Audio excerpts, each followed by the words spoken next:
So here we have the BMW 318i on an 11 plate. I'm going to start off by showing you around the outside of the car, and then we'll hop in and run through some controls on the inside. But from the outside you can see it's a 4-door car with alloy wheels.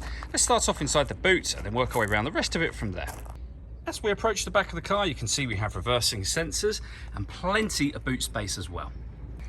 Okay, so we're just going to work our way back round to the front of the car, and then we'll hop in and run through some controls on the inside. But now that we've done a full circle of it, you can see it's in excellent condition the whole way round.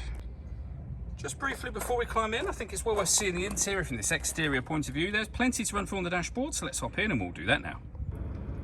Okay, now that we're inside the car, we're going to start with the dials. On the right hand side we have the rev counter, and on the left hand side the speedometer and fuel gauge. In the middle you can see the total miles of the car. They are 69,248.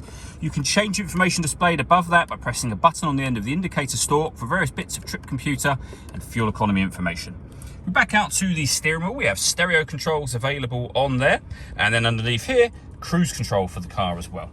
The main stereo can be found down in the center just here. Firstly, you have the volume for the stereo here. If you press the audio button, you're able to use this dial to either access your auxiliary input, CD player, or the tuner for the FM AM radio, which you can see being displayed just there. CD player is at the top just here. If you press the menu button, you then have an onboard computer. You can configure things like the temperature from Fahrenheit to Celsius, for example. You have useful BMW phone numbers just there as well. If you press that dial down, it'll enter any of those menus.